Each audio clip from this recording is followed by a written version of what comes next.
जय श्री राम। रामायण सिंधी शायरी में व्याख्या हिंदी में। अयोध्या कांड पृष्ठ 22। इसके पहले जनकपुरी में राम, लक्ष्मण, भरत और शत्रुघ्न का विवाह होता है। राजा दशरथ बारात के साथ अवधपुरी आते हैं और उस दिन के बाद अवधपुरी में भी उत्साह सा माहौल छाया रहता है। प्रतिदिन आनंद ही आनंद रहता है। यहाँ पर बालकांड समाप्त हुआ था और अब अयोध्या कांड। पुटुपकारी राम बिजहें जो, कर्ण सौखो वर्णन तहें जो। आईने के हथ में धारी, राव शिकिल ए मुकुट संवारी। जिसका पुत्र श्री राम जैसा हो, उपकारी हो, उसका तो कोई वर्णन नहीं कर सकता। एक दिन राजा दशरथ आईना हाथ में लेकर मुकुट और अपनी शक्ल संवार रहे थे।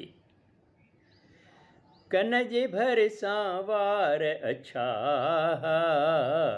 जन पीरिय उपदेश दिना। राम तिलक माछो न कराया, जन्म सफल माछो न बनाया। उन्होंने आईने में देखा कि कान के पास कुछ बाल सफ़ेद हो रहे थे। ऐसा लग रहा था कि बुढ़ापा कोई उपदेश दे रहा है। तब राजा ने सोचा, क्यों न मैं राम को राज सिंहासन पर बिठाऊं और अपना जन्म सफल बनाऊं। दशरथ मन सोचे करे, मोको समझी पाण। तन ए मन आनंद सा, दिनी गुरु की जान।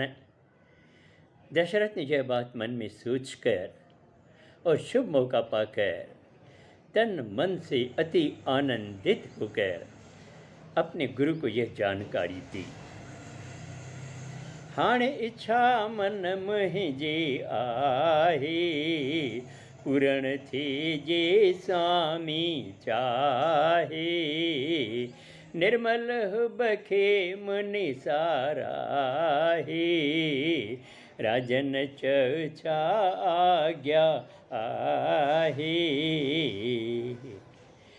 राजा दशरथ ने मुनिवर से कहा कि अब मेरी एक ही इच्छा है, वो पूरी तब हो सकती है जब आप चाहें। मुनिवर ने राजा दशरथ की यह प्रेम वाणी सुनकर राजा को कहा, राजन कहो क्या आज्ञा है।